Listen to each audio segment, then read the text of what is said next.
Good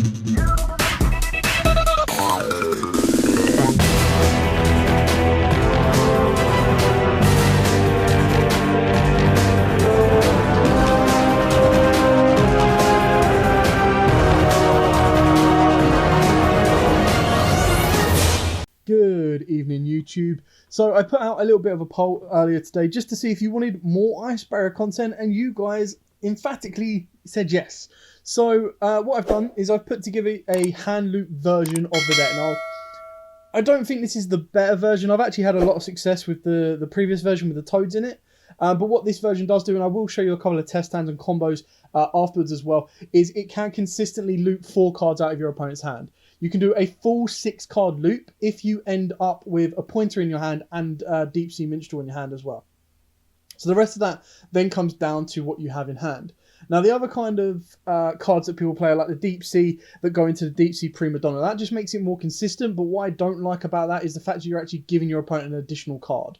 So there's a lot to kind of go through, and I'm going to pretty much whip through the profile and then try and show you some combos and some test hands using Duel Book, because I don't own all of the cards, believe it or not. There was a couple of little cards that I just didn't own, especially this card right down here. So this is the Geomancer. So this is actually really important, and it's the one card you don't get in the structure deck. Anyway, so we've gone with 2 General Wayne. Now, going second, he puts in so much work. But because the whole idea of this entire deck is to pretty much go first and hand loop, you don't really need to play him. So arguably, and I'll show you the 3 cards, these 3 cards here, the 2 generals and the 1 prior, can be cut. We are currently 41 cards. If you were to cut them and you wanted to put more money into it, I've tried to keep it, again, budget. You could put in more hand tracks. You could put in a 3rd Moray of Greed. But the idea behind this is if you get prior to the graveyard and you revive it via Coral Enemy, then you can use its effect to tribute itself to get you into General Wayne the same turn, and then Wayne can then search you out either wins over if you play it, or it can search you out the Freezing Chain. So it's entirely up to you on the route you want to go. Doesn't really help extend your hand loop plays. It's just there as further Ice Barrier influence. Now, the most important Ice Barrier Revealer. This one, the combo is pretty much Revealer plus Dragoons. Atlantean Dragoons gets you full combo. Now, that will guarantee to get you a full hand loop of 4 cards. And then, of course, on top of that, if you do get anything else, like I said, with a pointer and minstrel, even during your opponent's turn, you technically get to see your opponent's full hand, and you rip your opponent's entire hand apart. So they don't actually have a single card to play with at all. But I'll show you that in the combo later on. Speaker, free extender. Well, double free extender really, because it can give you that token as well. Speaker, again, if you open it up within the combo, actually helps out loads, because it gives you the ability to make it rank 4 material, which can then give you Abyss Dweller to shut off the graveyard and to boost all of your water monsters. But it also gives you that ability as well to produce a token, which can then be used as synchro material or something else later on. But if you're going to fully hand loop your opponent, you shouldn't really matter too much about what kind of materials you're going into. Not to mention, if you do get the ability of Trish during your opponent's turn, then you can technically hand loop 7 cards, or you hand loop the 6. You just don't then have to rely on having a pointer and or minstrel. The one Hexa, again, Hexa and specifically Zuijin in this build, again, not so relevant, because the card you actually want to be bringing off of your Revealer will be the Geomancer. But again, it really depends on the route you're going with. These are just later game kind of grind games. If the hand loop, because what you've got to keep in mind as well is when you do successfully resolve the hand loop, your board is going to have an Omni Negate with Toad on it. But if you fully resolve a full hand loop, you're not going to get a battle phase, because you're going to have got rid of Moon and Glacier, which then technically means that you have to survive another turn, and your opponent doesn't. You don't let your opponent go off with 1 or 2 cards or whatever, and you have to kind of stop those plays. So it's very important to kind of do that, which is why possibilities of Hexa into Zuijin can help do that. Triple Aqua Spirit, again, just for the level 4, rank 4 synchros, just a few free extenders. The combo is, like I said, 2 cards. So if you open up the Aqua Spirits, you're just going to get free extenders from it. Fishbowl Launcher, again, Tuna constantly being recycled, and you're pretty much good to go on that one. Freezing Chains, a searchable slight Monster Reborn, level 4 or lower Ice Barrier. So Medallion, it adds an Ice Barrier monster. Like, what more could you want? It's not once per turn. Salvage is a little bit questionable in here because the only thing Salvage is going to be able to add back in a later game or in a bit of a grind game is it will give you the ability to add back your Speaker of the Ice Barrier, and it can also add back a Prior should you want to be going that route. But to be totally honest, you don't really need to rely on Salvage, and it's another card you can cut out. But it also gives you the ability to not worry about what you discard off of Minstrel, because you can actually discard anything as long as you make sure it's within Salvage area, and then Salvage can bring Minstrel and can bring back whatever you discard. So it's pretty much just free, and then you regain some hand advantage. So that's why Salvage is in here. Double Moray of Greed. This is probably where, again, if you wanted to cut the Salvages, or if you cut the Generals and the Prior, then that's where you'd put in the third Moray of Greed. But you play a lot, not a lot of bricks. Like if you play the Diva engine, you do play an additional brick that I really don't like. But the one thing you don't ever want to see in your hand is you never really want to see the Yugioh Bite in your hand, because that really sucks. You don't want to see both your Geomancers, because again, that sucks. And it kind of really, really hurts the combo. So you kind of want to be making sure that you have the ability to shuffle them back, which is where Moray of Greed in a build like this actually puts in a lot of work. Mooning Glacier, searchable and can hand rip 2. So this is your most influential card that rips 2. Triple Appointer of the Red Lotus. Again, the whole idea of this build is to hand rip your opponent. So Triple Appointer, that's what's going to get the work done for it. Now, these are all the cards that are not in the structure deck. So you've got the Elapis Dragon, which was a rare in Savage Strike. So this card is searchable off of the back of Dragoons, and you want to do it as one of the last things. And as it's a tuner, it special summons itself, meaning that you then make Halley Firebrax. You've got your Atlantean Heavy Infantry. This is just not a late game, but this is the last thing you search, because with the combo, you would have sent like 2 Dragoons, and then your Prince is going to search you out your heavy infantry, and then that gives you plays for the next turn. Triple Dragoons came as a common in OTS 14, so you should have some of these lying around. This is actually really important in this build. Now, specifically, I think it's more of a hand loop version than an Atlantean build, because you're only playing 5 Atlantean cards, and in my opinion, that's not enough to say it's an Atlantean deck. But the idea is you're going to send this to the graveyard through Revealer's Effect, which is, of course, a Water Monster's Effect, which then allows you to add Neptibus. And this is where Geomancer is so important, is because Geomancer is the only Ice Barrier tuner you can summon out of your deck that just discards a card in general. Like, that's what you really needed with this deck. So that's why I made it a little bit more difficult to kind of put all together just from the structure decks. The one Prince, all you need, you search it, you deal with it, that's it. The one Yugioh Bite, again, this is really important on this one, because the idea is that you're going to send your Revealer plus any other monster, because it's all going to be water, to bring out your Yugioh Bite. And then your Yugioh Bite is going to be used as link material, ideally with Mooning Glacier, to go into your Coral, and then he is going to search you out your Spirit Water Art AO, which lets you tribute a water monster, look at your opponent's hand, and then send one card from their hand to the graveyard. So again, continuing your hand loop on your opponent. Geomancer, the one card that didn't come in an Ice Barrier structure deck, go figure. But the idea, like I said behind this, is you just discard one card and declare one attribute. This card cannot be selected as an attack target by monsters with that attribute. So, irrelevant, it's not going to stay on the board long enough, but the idea is that you're just being able to discard your Neptibus to activate a Water Monster's Effect. And then, of course, you've got your Deep Sea Minstrel, which, again, this can work out really well because it can actually help you trigger your Neptibus as well, which is why we've got it at 3. You can play the Deep Sea area to try and search it if you want, I believe, but it depends on how consistent you want to go with your Minstrel. So it really does. It's entirely up to you. You don't need to fear Nibiru. And Minstrel, all that this will do is this will allow you to see your opponent's hand, rip out a hand trap that may interfere with your combos. But you're pretty much, by the point you get to where you could search Minstrel, you're going to have a Toad set up anyway. So if your opponent's going to stop you at any point, it'll probably be with the Revealer's Effect, because then the Revealer doesn't give you a Geomancer, and then that's where everything starts to slightly slow down or become dependent on what else you have in your hand.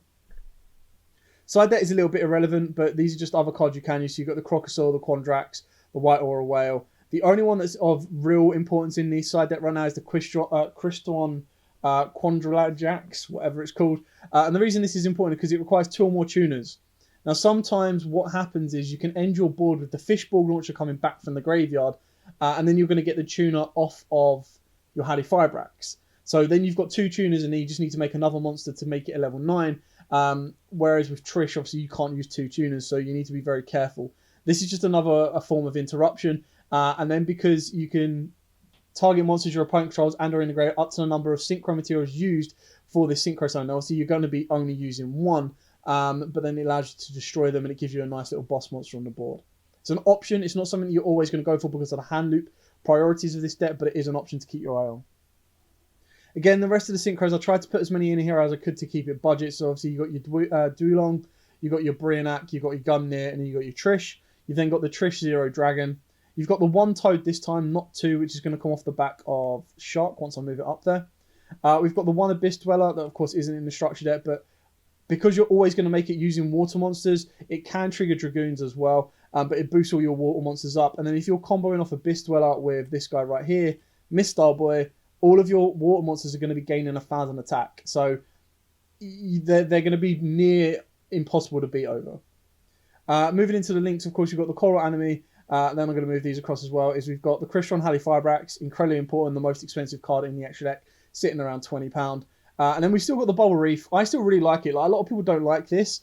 It's less relevant to the higher levels that it was. Or I say high levels. It's less relevant in this build than it was in the Toad build because you're not flooding the board as consistently. But again, it then comes down to what extenders you have in your hand. Like if you go open up an Aqua Spirit, then you can make your great Bubble Reef. You don't leave additional monsters on the board, but that doesn't really matter because the idea behind this is Great Bubble Reef is going to give you the banish of Coral during the standby phase to draw a card, and then you really don't worry, if you're completing the full hand loop, you don't worry about the synchro monster you summon off of Halifibrax because it's going to be Desert Locust, which is going to trigger your opponent to have to discard a card.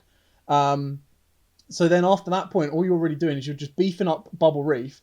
Bubble Reef is giving you the ability to draw more cards, and then you're hoping to draw into stuff like a Pointer of the Red Lotus, so that it means even though you don't get your battle phase this turn, you've got the ability to loop your opponent again during their turn where they're going to think, all right, my top deck can be my one card Alistair that's going to break this entire board and win me the game, and you go, no, a Pointer, get rid of it. So yeah, Bubble Reef I still think is a really nice boss monster, gives you that draw power as well, and then on top of that, what she'll allow you to do is she'll allow you to bring back your Coral. And then Coral can then trigger her effect to bring back any of your monsters in the graveyard, which by that point will be level 4s in Atlantean Dragoons. It will also be Neptibus. You can also bring back... sorry, it can't bring back Dragoons. But you'll have like Neptibus that you can bring back. You'll have Minstrel you can bring back. And then you'll also have other little cards as well. So you'll have your Speaker if you've still left that engraved. Your Zuijin if that's there. And it will just allow you to pretty much bring some more resource back to the board to then link into a Mistar Boy to boost all your monsters again or just go a little different route. It's not picture perfect, but what I quite like about the idea of Bubble Reef is that during the standby phases, you banish, you draw. You banish, you draw. You then send a card, which sometimes can be really good if you're sending a Dragoon to trigger the effect to then summon back your Coral. Coral then gives you another material to the board. You get Coral to the graveyard one way or another, and then during your opponent's standby phase, you banish Coral again, draw another card, and you're going through a loop that way. Of course, you've got Halifibrax. Then you've got a Riser Dragon just to use and abuse the level the best.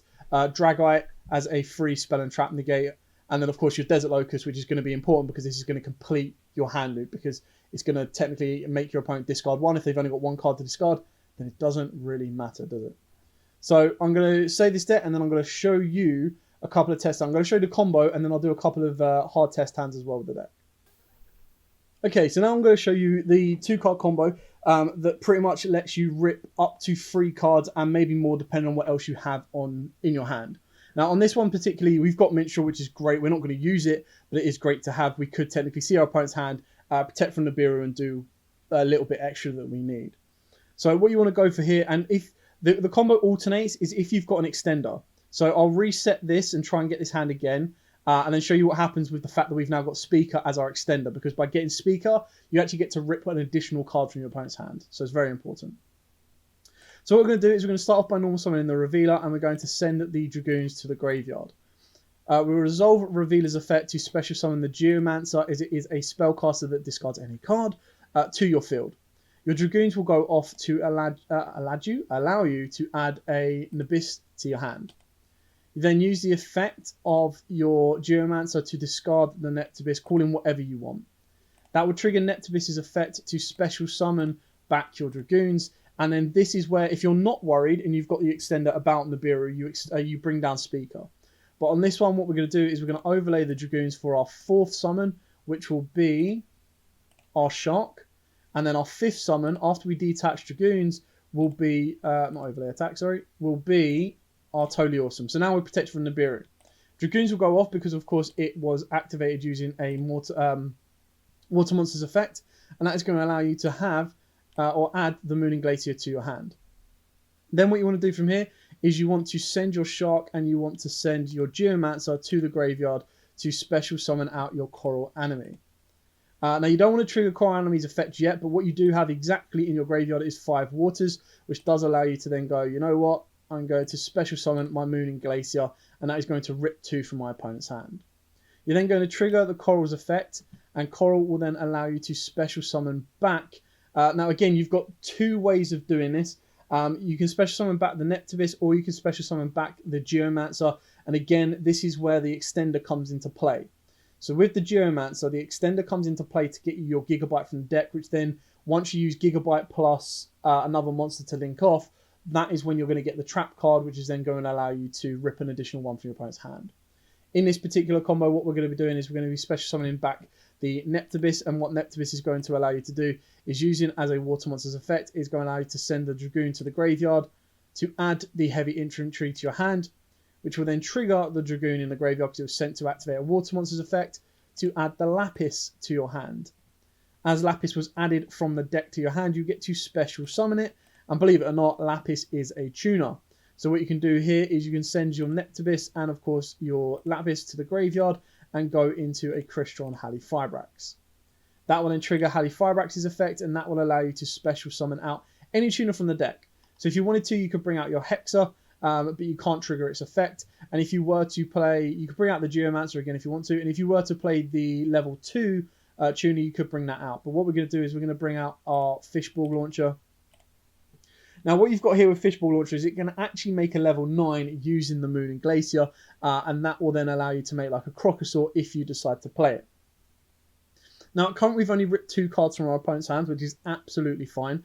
So what you do have the ability to do now is you're going to send your Mooning Glacier to the graveyard, you're going to send your Fishball Launcher to the grave, and you're going to send your Coral to the grave, and that is going to allow you to special summon your Bubble Reef, which means you're going to get an additional draw during your next turn, or during the next standby phase.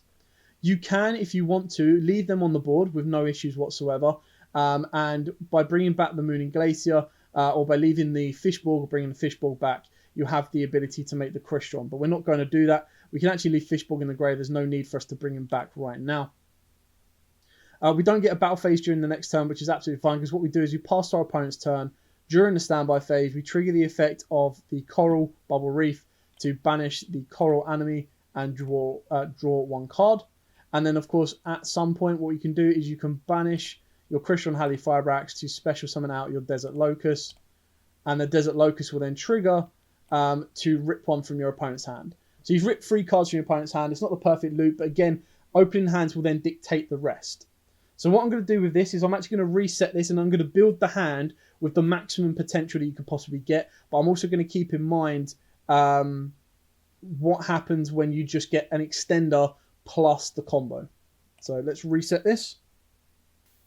Okay, so here's our opening hand. We've opened up with 2 extenders, which is perfectly fine. But we're only going to need to do the same combo, but we're going to have 1 extender. And by having this additional extender, we're going to be able to rip 4 cards from our opponent's hand and draw an additional card. So if that card becomes a pointer of the Red Lotus, we'll then have the ability to rip another one from our opponent's hand as well. So, normal summon Revealer, ditch the Dragoon, trigger the Dragoon, resolve the Revealer first, sorry.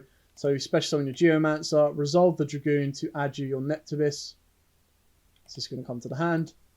Trigger the effect of Geomancer to send the Neptibus to the graveyard, and this will then allow you to special summon back the Dragoon.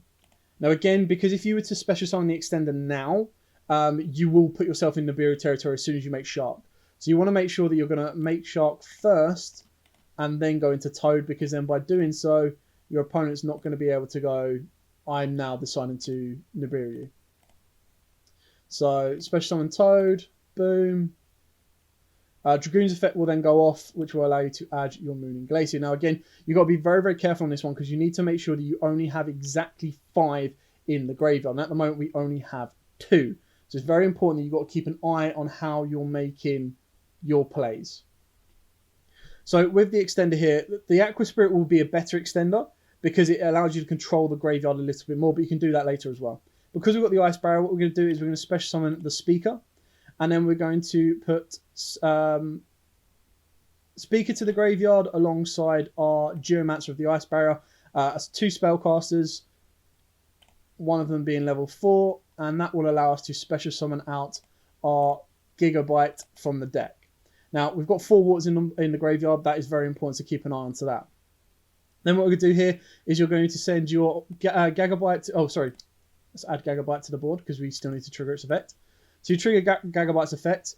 Your opponent discards 1 and then draws 1, and we draw 1 as well. So the big difference is we just get to plus a card. So a pointer makes a big difference in this one. You're then going to send your Gagabyte to the graveyard, and you're going to send your Sharp to the graveyard, and that is going to allow you to special summon your Coral. Now, it's important that we've got 7 in the graveyard, so we do need to get rid of 2, which is absolutely fine because of said Aqua Spirit in this example. So this is where Aqua Spirit is a little bit better, because rather than using Speaker at the previous point, you would then do Aqua Spirit to banish the water monster, and you'll be good to go. So, in this example here, the way it would work is you would go Coral Enemy, would have to bring 1 back first, so you bring back your Prince, and then you're going to special summon your Aqua Spirit by banishing any water.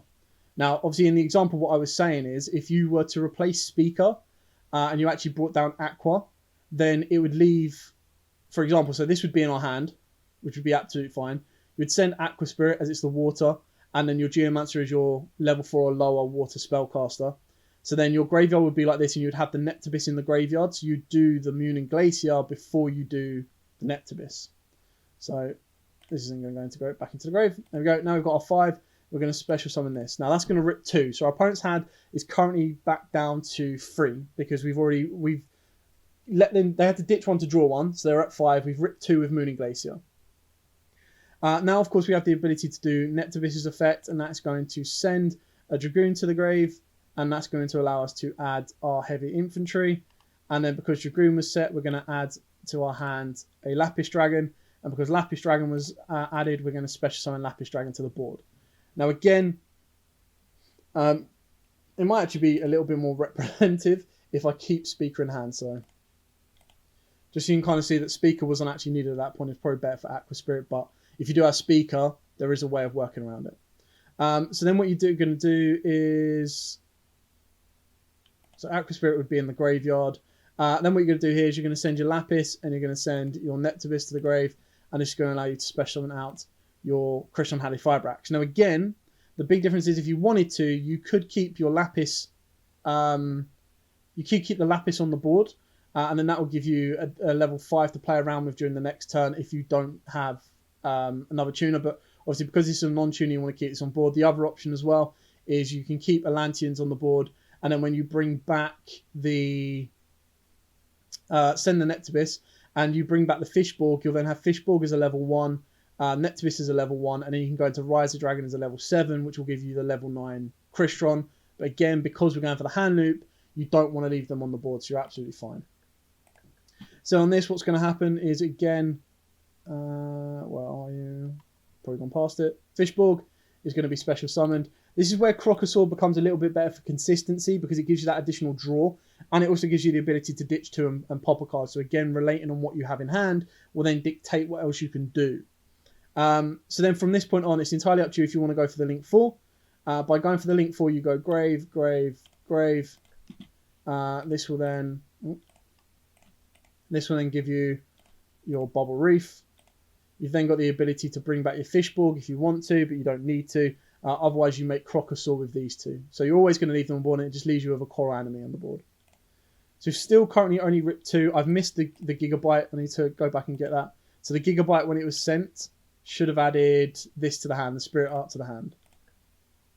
So then what you do on this is you special summon back the Fishborg, because that is going to be your tribute fodder for your water, which is going to be set there. Obviously, a pointer is a bonus. We're not going to count it in this, but we're going to pass the turn. Standby phase, effect to banish the Coral, to draw a card.